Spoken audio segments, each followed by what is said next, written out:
Assalamualaikum warahmatullahi wabarakatuh. Perkenalkan, nama saya Raul Nyansa, NIM 20210401-279.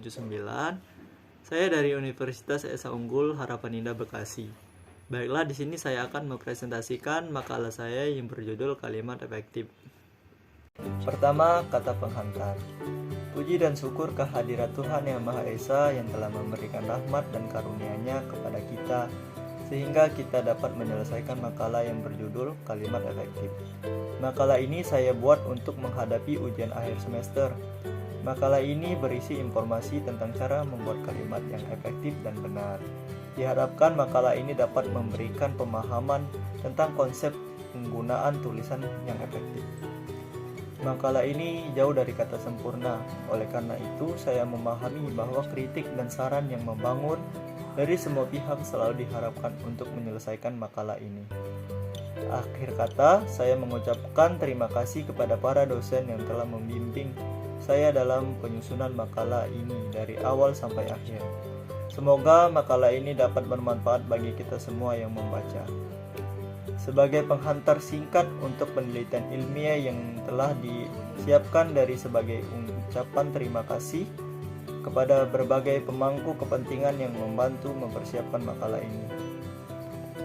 Selanjutnya bab 1. Pendahuluan. Latar belakang.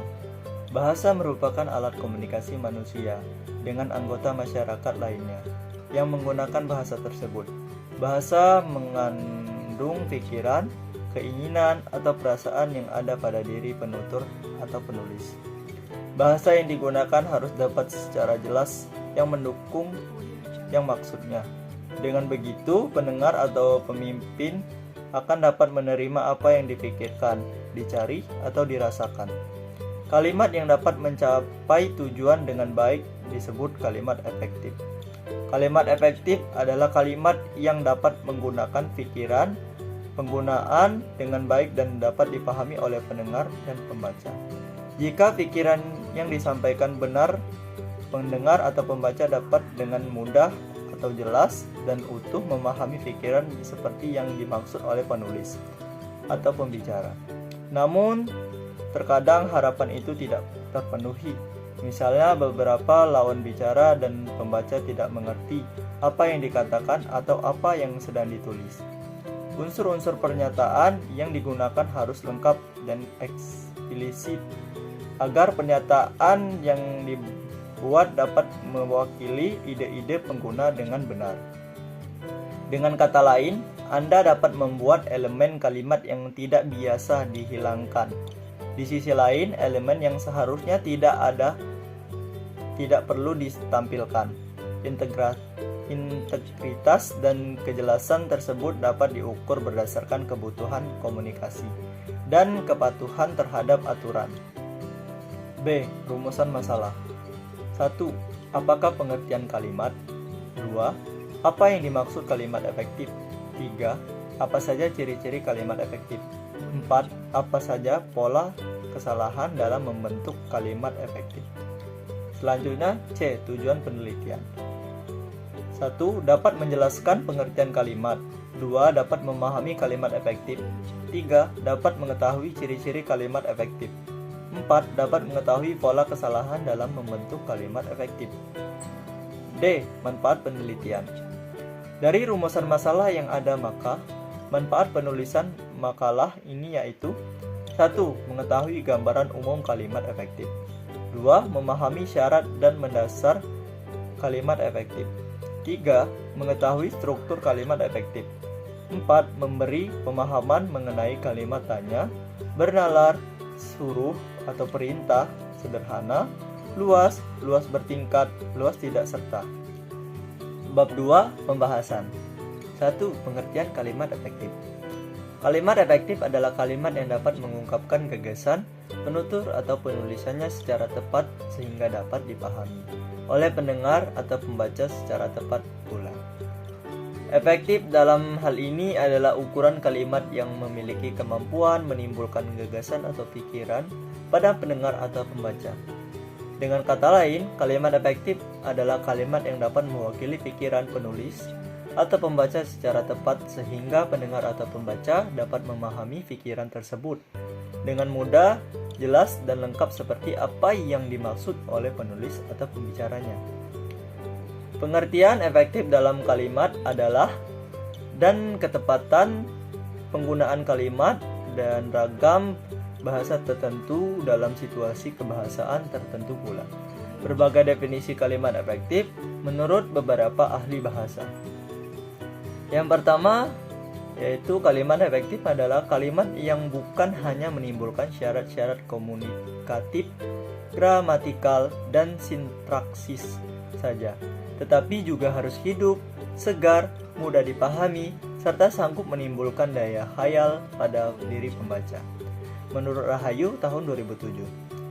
Kedua, kalimat efektif adalah kalimat yang benar dan jelas sehingga mudah dipahami oleh orang secara tepat. Menurut Ahadiyah, Arjad, dan Ridwan tahun 2001. Ketiga, kalimat efektif adalah kalimat yang memenuhi kriteria jelas, sesuai dengan kaidah, ringkas, dan enak dibaca. Menurut Arifin tahun 1989.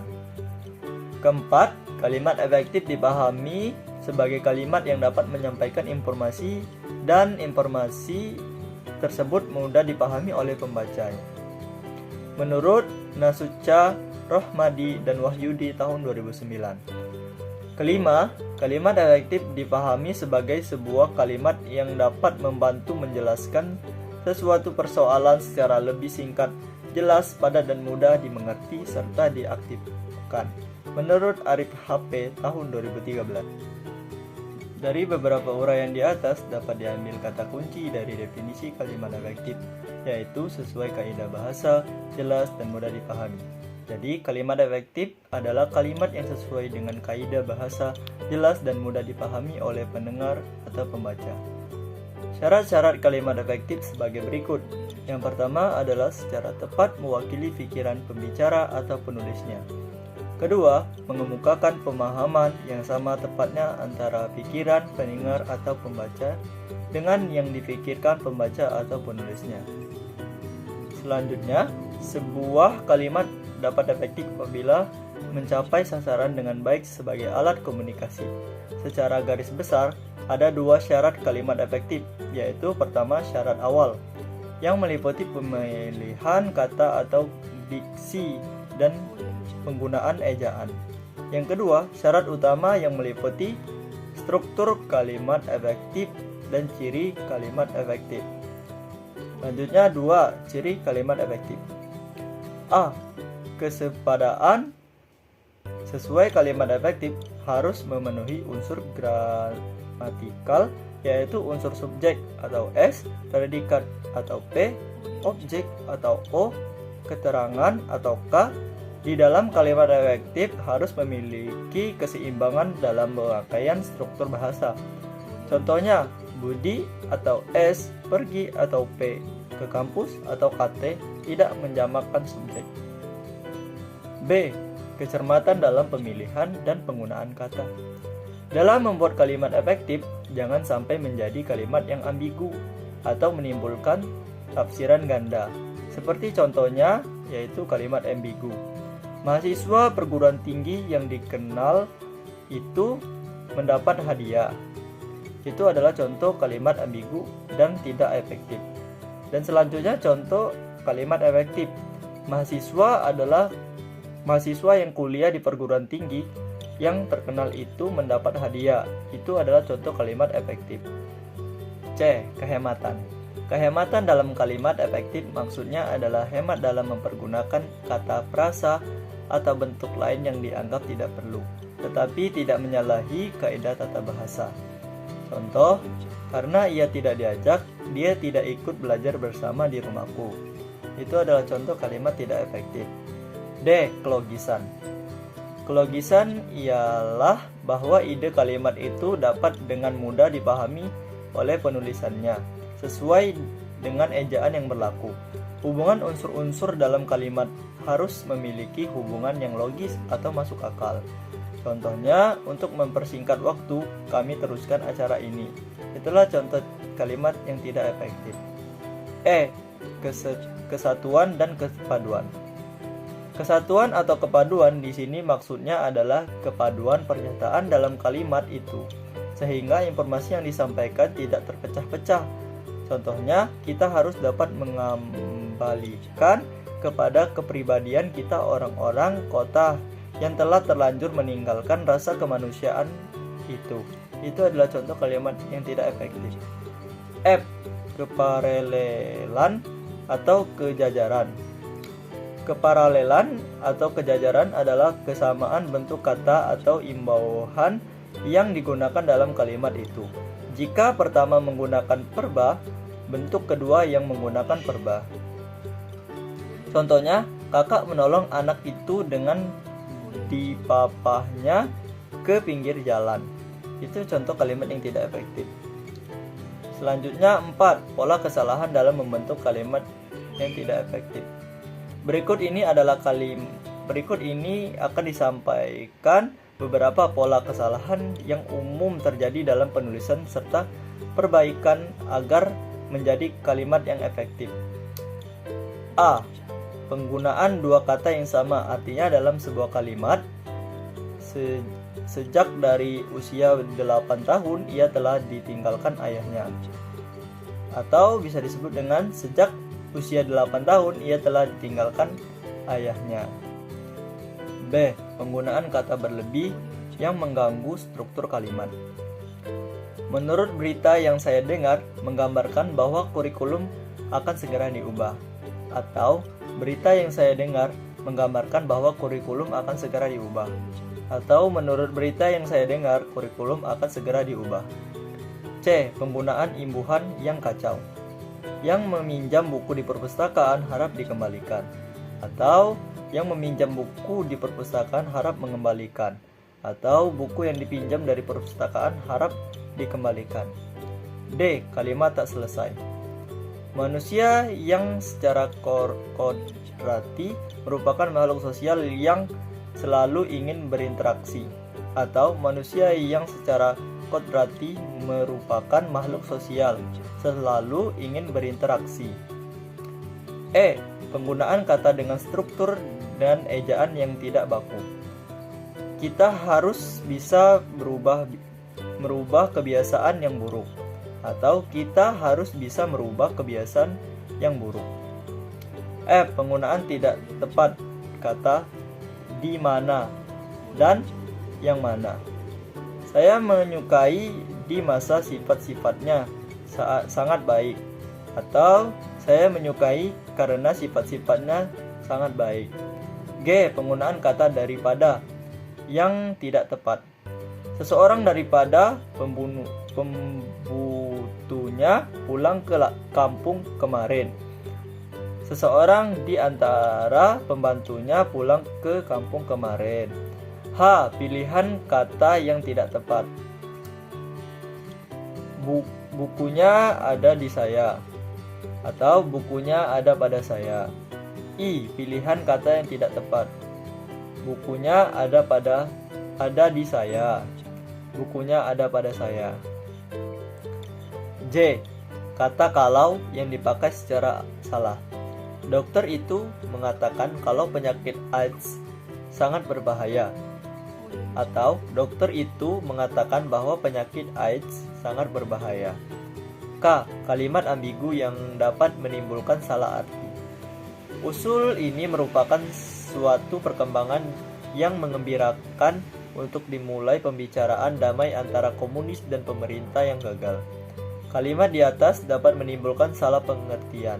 Siapa atau apa yang gagal? Pemerintahkah atau pembicaraan damai yang pernah dilakukan? Usul ini merupakan suatu perkembangan yang menggembirakan untuk dimulai kembali pembicaraan damai yang gagal antara pihak komunis dan pihak pemerintah. Selanjutnya, yang terakhir bab 3, penutup. A. Kesimpulan. Berdasarkan pengertian-pengertian tentang kalimat efektif, dapat disimpulkan bahwa kalimat efektif adalah kalimat yang memiliki kekuatan atau kemampuan untuk menimbulkan kembali gagasan-gagasan pada pikiran pendengar atau pembaca. Namun, pengertian kalimat efektif yang dijelaskan di atas berarti hal terpenting dalam tulisan adalah dapat diterima atau dimengerti sebuah kalimat oleh pembaca tanpa menggunakan kaidah bahasa yang baik dan benar. Padahal, terdapat perbedaan penggunaan bahasa tulisan dan bahasa lisan. Bahasa tulisan harus menggunakan bahasa yang baik dan benar agar dapat mudah diterima dan dimengerti oleh pembaca. Di dalam materi makalah ini menyangkut tentang kalimat efektif karena kalimat efektif adalah kalimat yang mampu menyampaikan pikiran dan perasaan penulis atau pembicara dengan jelas kepada pembaca atau pendengar. Dan kalimat efektif juga terbagi atas unsur-unsur penting yang ada dalam kalimat tersebut adalah merupakan kemampuan struktur bahasa dalam mendukung gagasan atau ide yang didukung kalimatnya. Selanjutnya, B. Saran. Pemahaman tentang penggunaan kalimat efektif bahasa Indonesia bagi pendidikan selain dapat menjadi bekal dalam pemakaian bahasa Indonesia yang baik dan benar dalam kehidupan sehari-hari, juga dapat bermanfaat dalam pembinaan kemampuan berbahasa siswa. Banyak terjadi salah kaprah dengan tatanan bahasa yang digunakan oleh pendidik, sehingga menteri ini harus benar-benar dikuasai dan dipahami. Selanjutnya, ini adalah daftar pustaka dari makalah saya yang berjudul Kalimat Efektif. Cukup sekian presentasi dari makalah saya yang berjudul Kalimat Efektif. Apabila ada salah-salah kata, saya mohon maaf.